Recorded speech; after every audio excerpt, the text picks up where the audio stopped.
All right, you're live. Hi, everybody. This is Bonnie Hallam. I'm actually online today because I am attending this meeting from Vancouver. And we have a number of people who are sitting at the municipal building. So why don't we go around and say who's here today? We'll start with the folks in the municipal building. Can you please introduce yourself? Good evening, everyone. My name is Charmaine Butler. Steve Lockard. Peggy Kowalski. Norm Janes. Jeff Million. Kristen Cooper. And Sharon? Yep, Sharon Elwell. And I believe Allison Dobbins is here representing the township tonight. Anybody else that we didn't get? Great. Can I ask for a motion to approve the minutes of our previous meeting in January, previous public meeting? I move to approve. Thank you, Second. Sharon. And second? I second. Steve. Thank you. All in favor? Aye. Aye. Anybody opposed? Great. Thanks so much. Let's move on and let's get a report, mayor's report from Allison, and then we'll go on to old business from there. Yeah, I didn't prepare a report from the mayor. We touched base briefly about this meeting and she apologizes that she's not here. Okay. All right. So we will try to see if there's anything that the mayor wants to report, and we'll report that out in our minutes for the next time. Mhm. So old business. Let's start out with the plastic bag ban update. I don't know if Norm and the other folks on that committee saw, but we are in the middle of trying to get a date to meet with Allison about this and to talk about some of the things that we have put out in our recommendations. Norm, you want to just give us an update of where we are at this point? I think you just did, Bonnie. I mean,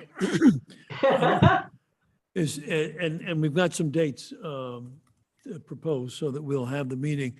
And I think that the plan is to meet with Allison and start talking about specifically what we need to do to be able to move this along. Yeah. Mhm. Who needs to be involved, what the sequence might be in terms of talking to staff, talking to members of the council, and, all those kinds of things. I think that's our next step. We have material that everybody has seen that talks about why we need this and a summary of what we're talking about. I think, so presumably, we'll make sure that everybody in the administration understands that, answer any questions they have. One of the important things that we'll actually need to do in that planning session is to talk about how we're going to educate the whole community, but particularly the business community. And again, some of the most pressing and the one that is going to take the most work is working with the small businesses. All the large businesses, the retail businesses, will have already understood what the bag bans are about. Many communities around are have already implemented them. So the grocery stores and the big chain stores have they're bought on, they've accepted it, they're doing it. We don't really need to work much with them, but a lot of the small businesses we will. And so I think that's going to be our biggest challenge. Great.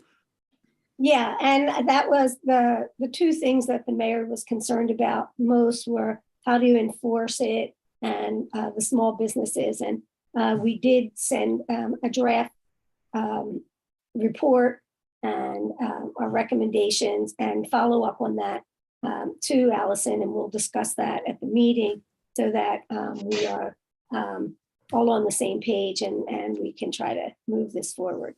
Allison, do you have any other questions about this? No, I'd prefer to discuss those in the committee. Okay, thank you. Thank you. All right. Welcome, Howard. We'll get to you at some point in the agenda, but hello, we see you there. Bee City Pollinator Garden update. Kristen, do you have anything to report?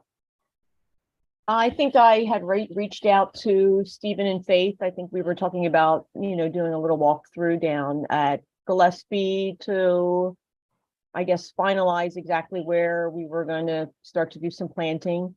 I don't know if we set a date and time. For the most part, I'm available Monday, Wednesdays, and Fridays after 4 o'clock.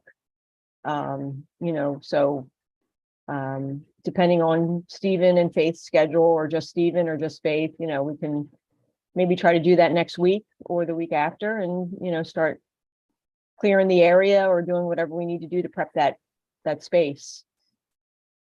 So Yeah, that's great. And one of the things that we can talk about when we get to new business and we're talking about the Earth Day is whether or not we would want that some of that planting to be done interactive with people who come to the park, and sort of get them to participate in some of that work. But we can talk about that when we talk about the Earth Day. Okay. Great. So Sharon, you want to give us a brief update on the watershed? Yep, sure. So 5 of us are doing a presentation on the 25th at M-Tri-C College. They've given us a nice venue. And so in preparing for this, we were given access to the proposal and also to the bios and CVs of the principal investigators. And in reading all of that material, I've learned that the principal and the engineer, the geologists, who are the principal investigators at Penn and Drexel and Hunter College, all of them, a piece of their action is involved with social justice and climate justice. So that's pretty cool. So I'm thinking that and they realized, like the question I've been asking all along is, why 20 years of investigations, analyses, and projects and things are worse? And what the conclusion they came to was that there was never any engagement of the stakeholders, of the people who actually live here, live in the watershed. So that's the piece that I think, by having people like me involved, and then employing 10 young folks who are geologists and other physical science, involved in the physical sciences around climate and so forth. In doing that, they've reached out and have been engaging through us and through these 10 paid young people, have been engaging the communities and to find what's upstream, storm surge from up the Schuylkill from the ocean. And then also, so for this presentation, I'll just skip to the presentation. So we've got these slides going on, and we've divvied up what we're going to present. And so I'm going to present the Bensim model, which is the engineering model, which now includes the social justice piece. And so I get to do that part, present that part, and then also the health impact that this has been having on the past and currently over the last 70 years now. And then also I get to do the takeaways. And one of my takeaways is going to be that not only does this is not only going to need regulation, but it's going to need legal expertise, legal advocates who are going to be working with the stakeholders in the area to probably take this to Harrisburg, because there needs to be incentive to to get things done like they're doing in Philadelphia, because they managed to get away with not doing anything in the Eastwick area and the surrounding area, because they have what's called a dual sewer system. And so the ones in Philly where they've taken action because they would be penalized federally is because they have MS4, which means they have a single system. So when there's flooding overflow, their sewage and their potable water are combined. So that's why they've had to address that. They get away with not doing Eastwick and the surrounding area because there's a dual system. Those two lines are kept separate. So anyway, so I'm going to say my recommendation is that we need to get out ahead of this because we've got the Cobb Tree Parkway with the trees coming down. So council that got away with that. So we need to be out ahead of it instead of just regulations. That's not enough. Okay, thank you, Sharon. Sounds Sure. like you're really moving on that, and that is a great protection for all Yeah. of us. And that we've added a couple of two more meetings beyond what was originally planned, which is a good thing. Thank you.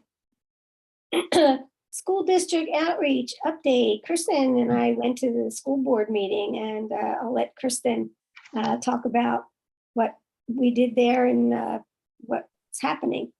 Yeah, we went a couple weeks ago and we presented our information to the school board as we spoke last meeting. You know, we just presented in a really positive way that, you know, we are a committee with resources that are available. And, you know, we have educational materials. We use the word professional development just kind of loosely, but that we could provide resources to the schools and to the elementary and middle and high schools. So we really just, it was one good step forward in terms of really just solidly introducing ourselves as a committee that has resources to offer. I think Bonnie, you sent out an email as a follow-up to see what more we can do to move forward.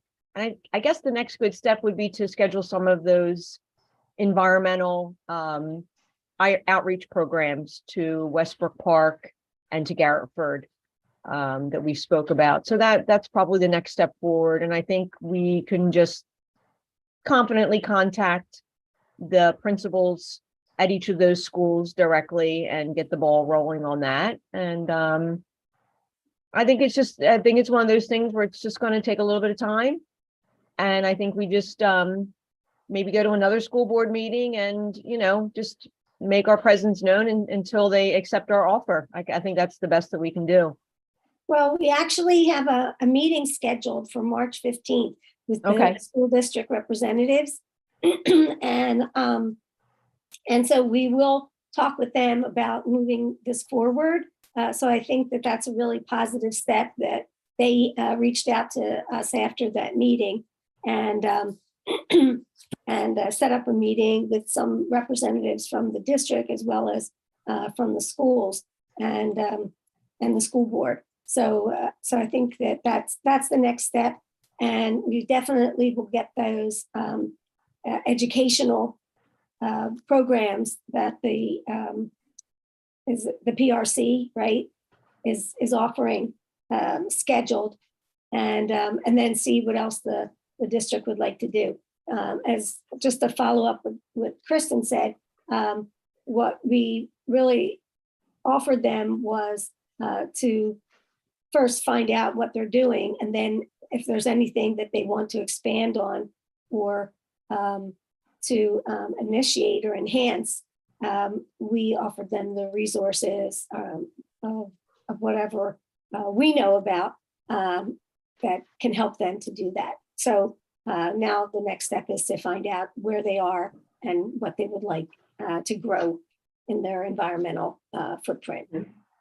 Cool. Bonnie, did they send, I'm sorry, excuse me, did they set a time for the 15th? I think that an email went out, Kristen, and then I specifically asked them to make sure they copied you, and they did send out something else. So you probably should have an email with the time and the link. It's a virtual meeting. Okay, thank you. Was there any reaction from any of the school board members to what you said?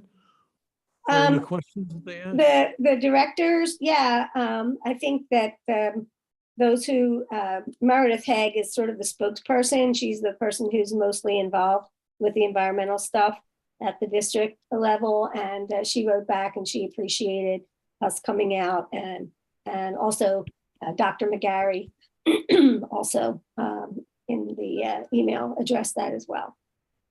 It is a little challenging because the public comments are at the very end, and we happen to be in a meeting that there was a lot going on. There was some other student representatives doing some presentations. So by the time we got a chance to get our 3 minutes. There was very few people in the room, and there were some school board members that were actually not in attendance, but it's good that we're going to follow up with that. So, I think it served its purpose. Do you think so, Bonnie? Absolutely. Yeah. I think we have a foot in the door, and, kids are a way to convey the messages that we want to convey to their parents. And if the kids can be the messengers and to open up that door to their homes, then the whole township will be better for it. Mhm. Good work. Good work. Any other questions on that? Bonnie, I'd like to just add, sorry, I neglected to say where we're presenting for the notes. 2023 Watershed Conference, Pennsylvania. Thank you. Mhm. So the next thing on the agenda was the yearly report, and Shar has done a great job in setting this up. And I think that I said this at the subcommittee meeting, as well as I'm going to say it again now. I'm the fault for not following up on that yet. I did do some work on the foundation that Shar sent me, but it's not complete yet. When it is complete, I'll send it back to Shar for a review, and then we'll submit it to the whole team, and then to the township. So there were actually so many things with our print on it this past year that there was a lot for me to go through and find the details and stuff. So and I thank Shar for putting all that down so could jar our memory. Well, we're very grateful that you never need to sleep. So you get all that you get done, you're able to get it done because you never have to sleep. Not true. We get it done because we're a great team. We work together, and it's really amazing. So thank you. I'm going to move on to new business and something also exciting that we've been thinking about and talking about for since we've been together as a team, about what do you do with the glass in recycling, since there really aren't very many markets for broken up glass, and in the single stream, what happens is that it gets all broken up. And so is it a burden on the township or is it a benefit? So we've been just sort of dipping our foot into finding out information about this and what others do. And I'm going to let Stephen tell about the meeting that we had with the Aero Aggregates glass recycling company. Yes, a firm in Eddystone, PA, just outside of Chester, does take glass and then they remanufacture it with a foaming agent to make construction materials. Because they are close by, we thought that there might be a way for the township to, rather than send something up to Pottstown, perhaps send something just down to Eddystone. Would be possibly easier. Maybe there'd be a cost benefit to us. They would not buy glass from us, but they wouldn't charge us either. So it would have to be the kind of thing where a meeting of the minds, township officials would have to meet with them over this. But we think it might be beneficial for both the township and also for Aero Aggregates. Larry, the fellow we spoke with, was very interested in this being an opportunity, whether it would be a separate truck that would be going around just collecting glass so that they would get an 80, 85, or 90% pure glass product or not, would be something that the township and they would have to talk about. But we thought since glass, because it's so dense, might represent 10% of all the recycling that the township has, there might be a cost benefit for the township. Yeah, thank you. It was very interesting, the process. They sent us a video. I'm not sure I sent it out to everyone, but I will send it out after the meeting of how they actually make the foamed glass. And it was pretty interesting. And I had some questions about, does the process cost more in energy than it actually saves by recycling the glass. And I've done a little bit of sort of research on that, and apparently it is a cost savings both to the environment and to those who recycle. So it's something that we wanted to explore more, and just like with the plastic bag ban, we'll create a report for the township and what we found out, and we'll make some recommendations.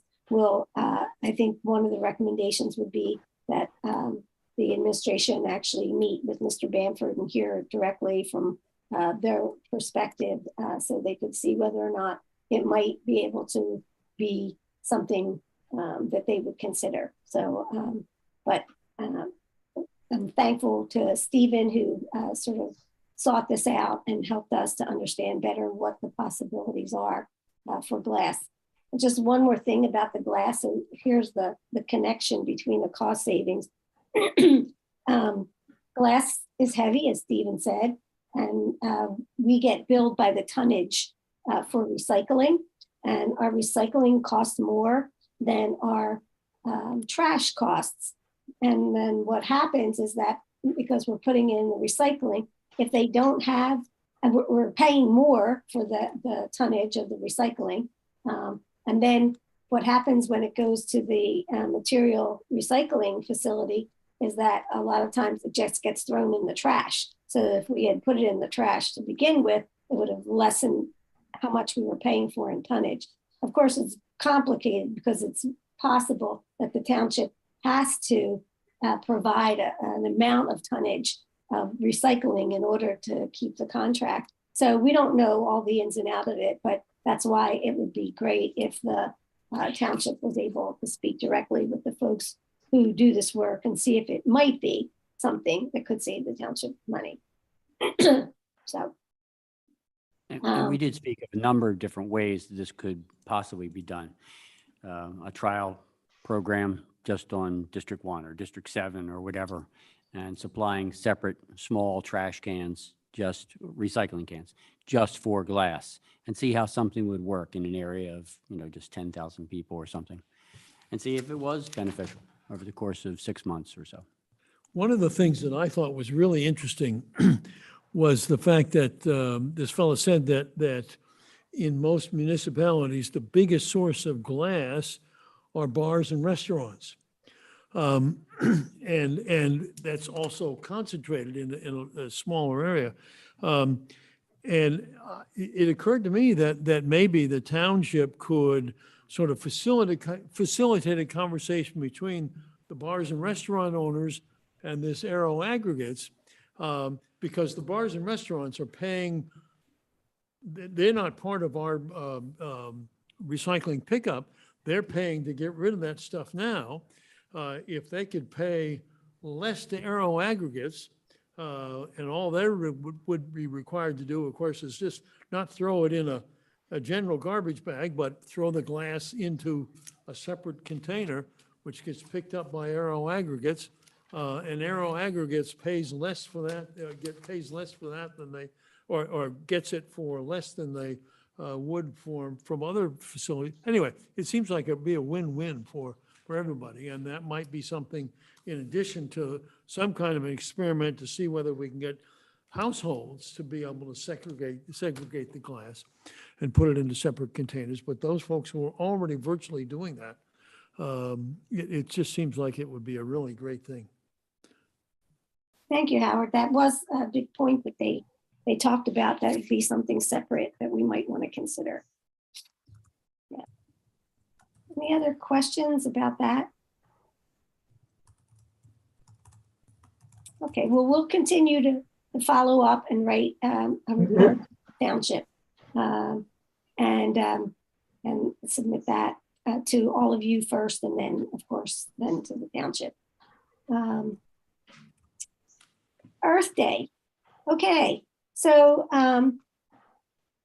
we had talked about before the possibility of doing stuff over at Gillespie Park and having some tables and having different groups point out various things that have been done at Gillespie, and that's still something that definitely can be done. The bridge would not be part of that because the mayor is working to find another date that they can open the bridge, and we don't know whether that will be before Earth Day or whether it'll be after Earth Day, but we should be considering that we do something separate that doesn't include the bridge. The other thing that we could do if we don't want to do Gillespie Park, which I know there's lots of stuff going on there that we're involved with, we could potentially move it or include as part of what we're doing the trail that is that goes past the Addington Manor, which I think Stephen calls it the Nickel Plate Road, and there are other names for it anyway. But that trail is a trail that not very many people know about, and that will eventually all be connected. So, so it's a thought to think about that and whether or not we could partner with the trails folks to do something around that as well. So I'm going to open it up for other people's thoughts on this. What would that look like? So Gillespie Park, I can picture that. What would the if we had it at the other option that you just spoke about, the Nickel Plate Road Trail, what would that look like? Where would it be and what would that look like? I'm Nickel going plate, to defer to Stephen. Can you give us a little idea of what might happen if we decided to do something solely at Nickel Plate, or that we could still do Gillespie and have a tangent walk up Nickel Plate? the Nickel Plate Road's about 700 yards long. It's not a terribly long walk. It goes by what's sometimes called the Nickel Plate Road House, which the township hopes to refurbish. There are a number of plantings that the Shade Tree Commission did last year. To some extent, it's a little more virgin than a lot of the other areas. It's not well traveled, and it wasn't repaved until just this past year as part of this project for Gillespie Park. And someday it definitely will with the completion of another bridge. It will connect to Gillespie Park. This is just north of Gillespie Park, but it's on the opposite side of the stream. There's not a terrible lot to do there, but it is more of a virgin area. A lot of people don't know about it. In fact, it's not even named on Google Maps. It's sort of a continuation of Bloomfield, if you've ever been down Bloomfield. You go all the way down Bloomfield to Rosemont. Bloomfield ends, and you can make a right-hand turn and cross the Rosemont Bridge. But if you continued straight off of Bloomfield, you'd get right on to Nickel Plate Road. There's only one residence on the road in a 700-yard stretch.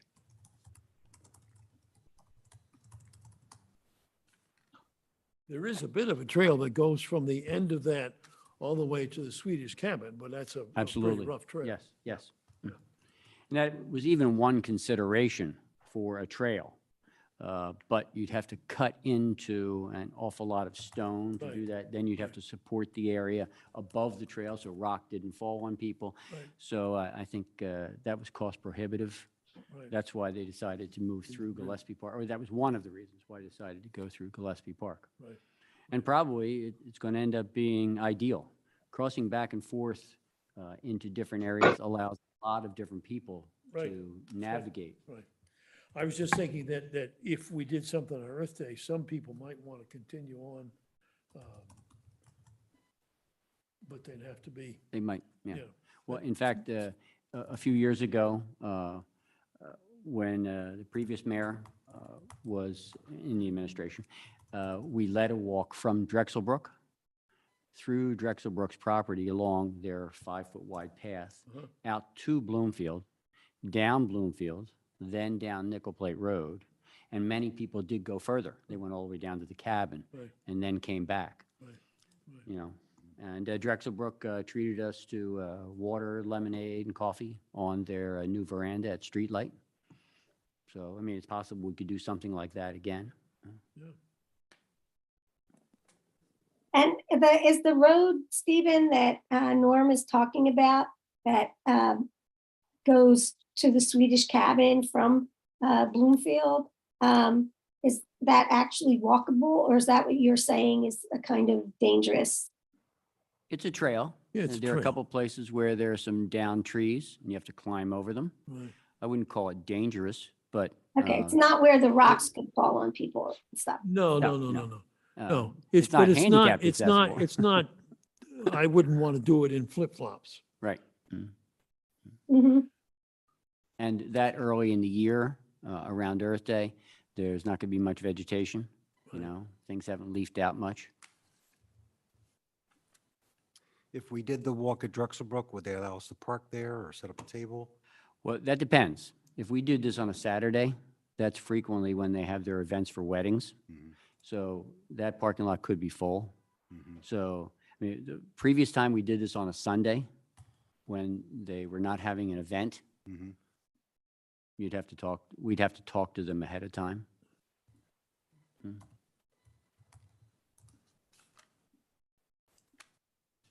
The other option is to keep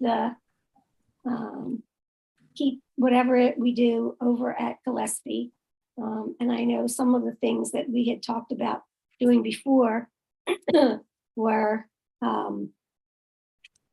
doing and we would be partnering with other groups. So, folks could, from tree tenders, could talk about the buffer restoration there and the trees that we planted.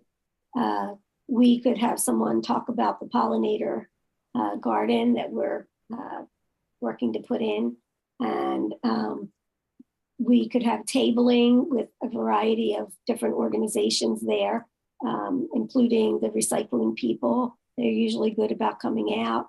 I was thinking of talking with some people from the Beekeepers Association to see if they could come out and have a table there. These folks from the Arrow Aggregates have an outreach where they tell people about their process and what they do and how it works. So there's a number of different things that we could do. Tree tenders would probably have a table. We could get solarized. We could get rain gardens, the trail folks. So we could do a nice tabling event along the path and have a lot of information and activities that people could do along the way. Could I mention? I one kind of thing? agree with Bonnie. I think it would be nice just to have a single event, and use the new bridge and all the restoration of Gillespie to, just really highlight all the green efforts going on in the township, and try to, get all of us together in one place. And so I would more, if I were to cast my vote, I think something like that would be worthwhile. Mhm. Can Yeah, I mention- agree. Can I mention one other thing? In the last few weeks, I've been at Gillespie on numerous occasions, and over and over again, I've met residents from the area. I'm not from there, by the way. And over again, they've told me how enthralled they are with everything that's going on down there. Many of them chat and talk by text all the time. They were following what was going on with the bridge. They've loved to see the trees going in. They love seeing us come down to water during the summer. They run their dogs. They do all kinds of things. And they're willing to help. They also would like to see more things done. One of the fellows was talking today. Some of the residents are interested in maybe getting a pavilion there, something to get them out of inclement weather from time to time. So they're interested in having other things done. So we might just entertain that too. We could present, but we can also ask them what things they would like to see. And we might introduce some of those things to the township. Just an idea. Rather than us just doing what we think is good, Mhm. ask them. Can I have a survey or something, a Yeah. clipboard, just what Yeah. would you like to see improvement wise? Yeah. Mm. Amenities? What have they liked that we have done, Mhm. and what would they like to see? That's a good idea. I mean, it's one of the things that Michelle Schofield and I talked about for some of the things for Stonehurst Hills. I don't think we should be going to Stonehurst Hills and telling them what should be done for their neighborhood. You know, we can make suggestions and talk about things, but we need to draw from them what they also need to see, would like to see. And that sounds like a great idea. I think it worked well for us at the International Festival. We got a lot of feedback on the plastic bag ban, sort of through the jar, and as well through the little notes that we had made up that people were write and choose some things that they'd like to see happen. And I definitely think that that could be a part of this. But I'm hoping that we're going to draw more than the neighbors from Gillespie Park to this event, that, you know, this will be, you know, the township to come out and see a place that a lot of people that I talk to actually don't even know about. And so I'd like to be able to highlight Gillespie and the kinds of things that are happening there that are for everyone, not just the neighbors, but for everyone in the township to enjoy. Is there a scheduled event for the bridge? I know a lot of things were discussed last time. No, as I said, we don't know when the bridge is going to be dedicated. We don't know when it's going to be open. So we are planning something independent of whatever happens with the bridge. Okay. And the bridge may have already been open by then, or the bridge might get, you know, locked off, like, you know, so that nobody can go near it. And everything would have to happen above where we, you know, the entrance, so that nobody actually goes to the bridge until it actually gets dedicated. Or Right. so Okay. that's something for the township to make a decision on. I think they're in the process. I mean, it just went in, so they're in the process of thinking about all of the structural stuff that still has to happen in order to be able to let people walk across that and everything else. So you that can't walk across it now. No, I imagine you could, but you shouldn't. No, Okay. you can. no. There's a gap between the ramp that would be taking you to the bridge and where the bridge itself is. So they don't want to complete that until they're ready, I would assume. Yeah, But we don't know whether that's going to be done by No. Earth Day. no. We don't know whether it's going to be done by Earth Day. We don't know. Again, this is something that the township will decide and will let us, the public, know in general what their plans are as soon as they've formulated. But there's a lot, it's a complicated process. And so there's a lot of moving parts that have to be put together in order to make that happen. Because it's, and thank you, Stephen, for correcting this when you put the information out also about the bridge. It's not just an Upper Darby project, it's a Delaware County project as well. They helped secure the funding. And so, you know, there will have to be people from all over the place who need to be invited, and they have to work schedules. And so it's more complicated than just saying we're going to do it on this day, because it's there now. So No, I wasn't suggesting that we horn in on the dedication of the bridge, but if it was usable on Earth Day, then why couldn't we use it? And that might We certainly enable us could. to look at both Gillespie Park and the Absolutely. Nickel Plate Road area. Yeah. well, again, Bonnie? yeah, go ahead. I was also going to suggest that although we invite the community, I was going to also say that we should include the businesses around there, because Wawa's there, the deli is in that area as well.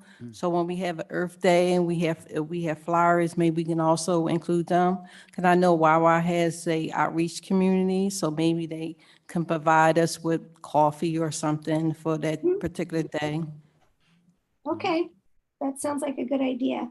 I think that's that would be very nice. That would get us maybe some free refreshments, but also will sort of show that the community businesses are supporting this as well.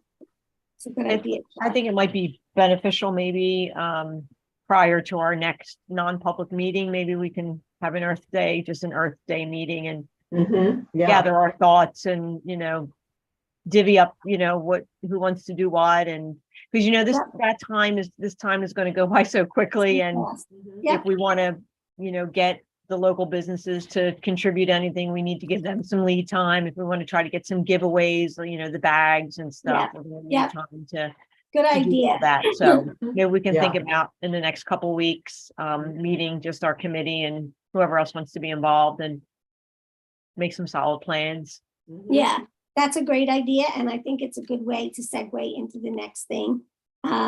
Thank you, Kristen. I will send out an email to everyone. We'll get a date, and we'll meet, and we'll actually do some real planning on the details for this and get people signed up to take on various responsibilities. Thank you. Just real quickly, I just wanted to say that thank you to everyone. We did, with the approval of the township, send out a letter of support for the Lower Marion Salt Research. They're looking for a grant to do research on the salt and how it gets into the creek and what we can do in order to make it less salty, which is harmful to all of the life forms in there, including people who go in there. So thank you for supporting that. Stephen, quickly, you had some interest in having the person from Exact Solar who did the solar work for the township come out and talk with us. Do you want to? Yes, in a couple of different ways. First of all, you put money out to have solar panels for a couple of buildings in the township. You'd like to see the return on the money. How long does it take for the return of investment on this? And I think it could be a feather in the cap of the township if they can mention that. Just as the LED lighting that went in throughout the township 6-7 years ago was a feather in the cap of the township. You need to put those kinds of things on display. If there's going to be a display, let's say at the one center that shows what the return is at the walk-in center and on our building, I think that would be worthwhile. Every time somebody comes in, they could see what's going on here. Maybe it would be worthwhile for other businesses or other residents in the township. I myself have a PV system on my roof and have had it for 14 years now. And I believe Ms. Hallam also has something similar. We should put our best foot forward. And if we can show how it's worthwhile, we should. Okay.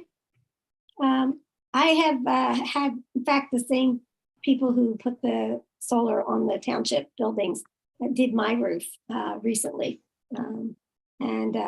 So I'm in contact with the folks, and I'm happy to ask Doug if he would be interested in coming out and just talking about the solar that the township has done, but also any information that he can share with residents about the return and the usefulness of solar on homes. So I'll follow up on that. Please. The only thing we have now, before I bring in Howard to talk about what he is doing, there's a bunch of events going on. I don't want to, well, maybe I'll read them all very quickly. I just want everyone to know that on our Facebook page, I posted all of these events going on in March and on into April. The April 18th, there's a rain garden workshop in Haverford in the Cret. On March 19th, there's a bird walk at Arlington Cemetery. On March 20th, there is the SEPTA Bus Revolution meeting. That's a webinar. On March 23rd is the Parks, Trails, and Open Space Master Plan at the Municipal One Center to talk about what's going to happen in the parks and Upper Darby and get input from the neighbors. March 25th is the shred day at Upper Darby High School. Saturday, April 8th. Stephen, do you want to talk about the cleanups from DCVA there? Sure. The DCVA is going to have more than 40 cleanups throughout the watershed, all the way up in Tredyffering Township, all the way down to Heinz Refuge. On Saturday, April 8th, we're going to be at Gillespie Park, Drexel Hill, also Bloomfield and Rosemont Avenue. That's primarily for Nickel Plate Road, but the Rosemont Bridge area will also be taken care of. That's a different day. I'm not sure what day that is, though. Actually, Havertown, that's Mary's- on the 8th as well. They're all on the 8th? Oh, yeah, they're Okay. all on the 8th. 9 to Right. 12. And then Mary's Place in Havertown, I don't know if you know that stretch. It's about a 1-mile stretch. Tim Denny will be the site captain there. And also in Lansdowne, Penn Pines Park.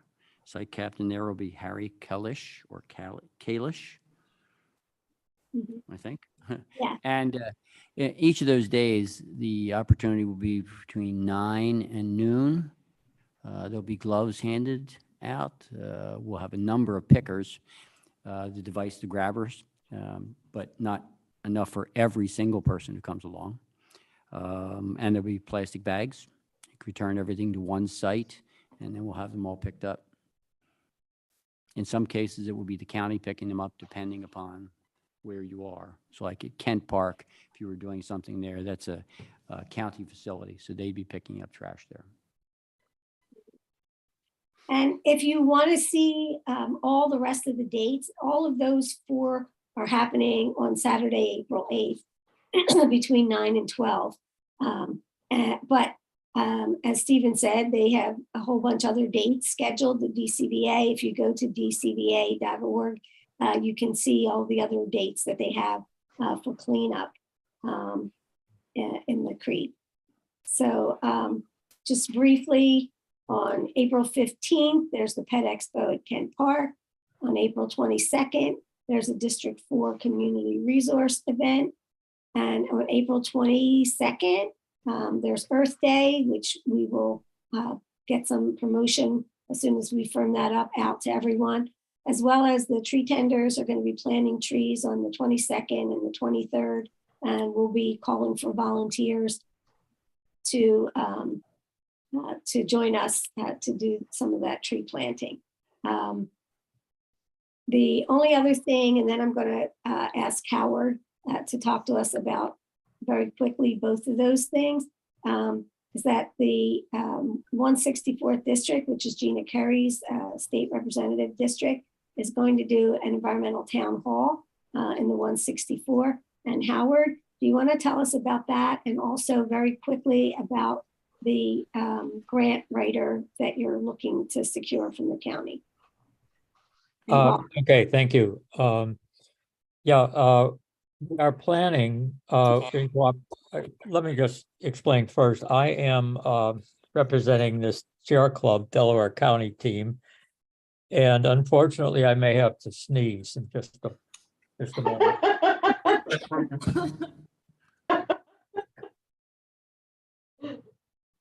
Allergic to public speaking. So in our Delaware County team of the Sierra Club, in collaboration with Representative Curry's office, is planning an environmental town hall for her district, which includes Upper Darby, Lansdowne, East Lansdowne, Millbourne, and parts of Drexel Hill. And what we're going to do is center this on the needs of the residents themselves. We're going to put our residents hat on, and we're going to think about it from the point of view of residents. What do I need to cope in the coming abnormal climate with floods, tornadoes, excessive heat, storms that are going to be more severe than we've had before. So we are going to focus on that. We want them to come away with things that they can do to take care of themselves and their families. in those conditions. So we have a planning meeting scheduled for tomorrow, and we're moving ahead with planning. Likely date is going to be May 13th, but it's not firm yet. And the most likely location is going to be the Watkins Multipurpose Center, but that's not firm yet either. So let me just move on to the municipality-focused grant writer proposal. This came out of a project that we did at Sierra Club, Delco, which was to reach out to as many of the EACs in Delaware County as possible. There are 49 communities in the county, of which 16 have EACs. And in the process of reaching out to them and to some of the other communities, what we've found is that very few of them know what grants are available or have the resources to actually apply for grants. Upper Darby has done some applying and getting of grants, and a few of the other communities, 2 or 3, have grant writers on staff. But we have so many small communities. Lansdowne has 10,000 people. We have communities of a few thousand. We have some of less than 1,000. They are not going to have the resources to either know about the grants or to apply for them. And there are so many different grants coming from so many different directions. With the federal government legislation, the many different departments of the state that have all have their own grants, private foundations, some businesses. There are many different grants from many different sources. So this proposal is to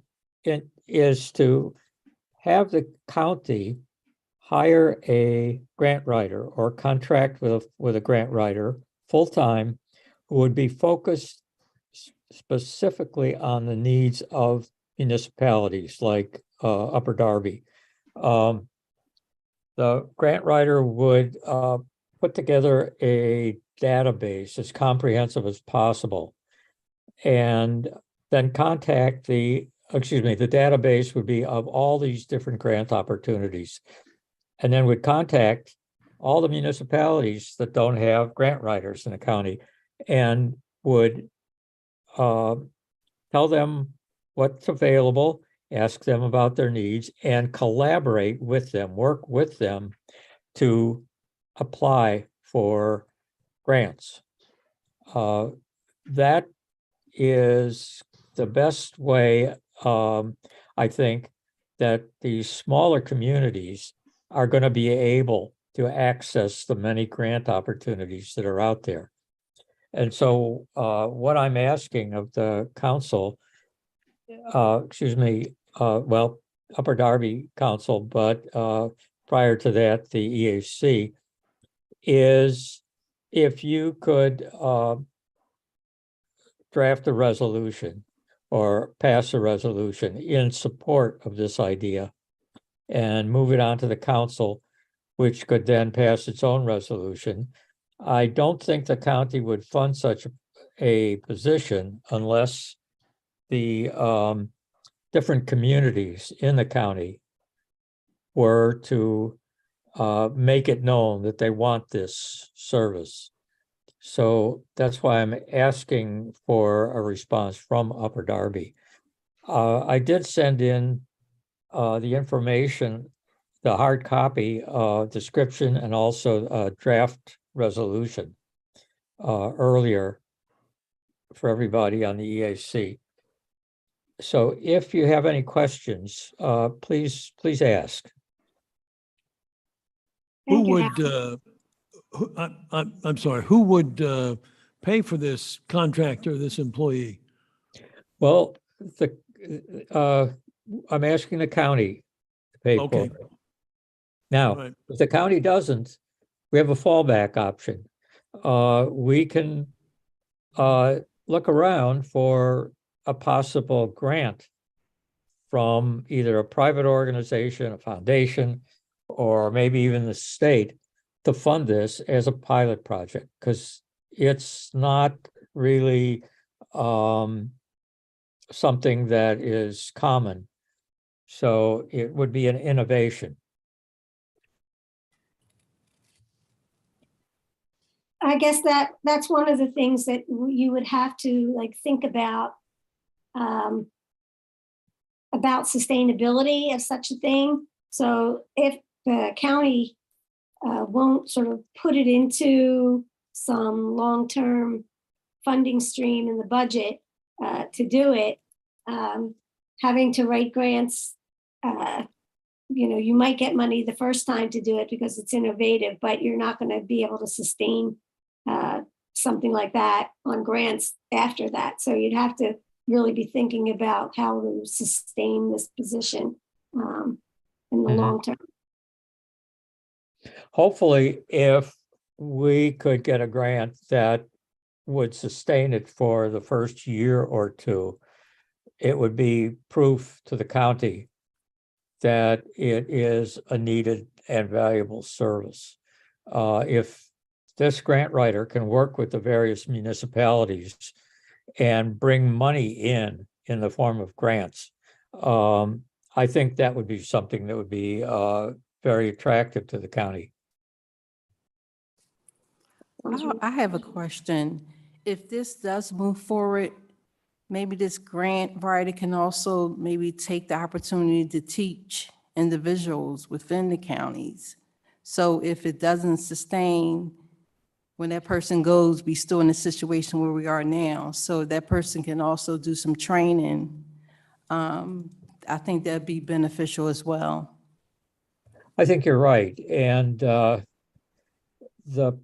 plan is that the grant writer, once a community said, we want to apply for such and such a grant to give us a trail or a park or an energy audit of all of our public buildings, whatever, the grant writer would collaborate with that community to develop the proposal.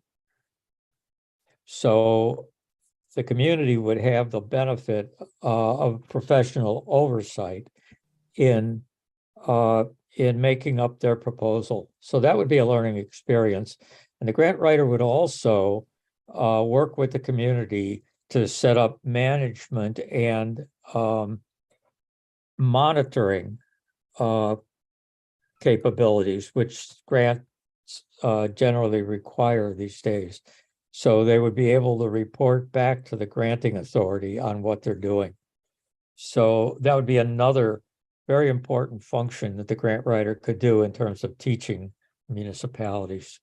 And even if this weren't funded beyond 2 years, if the grant writer was able to put together a comprehensive database of the dozens and dozens of grants that might be available and relevant, that database would still be available and accessible. Yeah, that would be a great takeaway. All right. Well, thank you, Howard. We definitely will talk about this at our next meeting and see what we would like to do and how we would like to move forward on this. Thank Sounds you. sounds like a great idea. And we'll come back to you if we have other questions as well. One more thing. Who is in charge of the Earth Day planning? The reason I'm asking is that we have an EAC member, Christine Dubois-Buxbaum, who is a talented expert at getting kids involved in environmental activities, community events. And I would like to put her in contact with whoever's in charge, because she has some great ideas about getting the kids involved. Well, why don't you, I know Christine from the environmental town hall meetings. So why don't you just tell her to be in touch with me, and then I will bring this forward to our committee when we meet to talk about what we'd like to do on Earth Day and see what we'd like to do. Okay, Good. Ask right. her about recycling basketball. I will do that. Okay, Thank you, everybody. all right, thank you, Howard. Thank you. All right. We are coming to the end of this meeting. Is there anything else that we need to talk about now or that can be saved for our subcommittee meeting?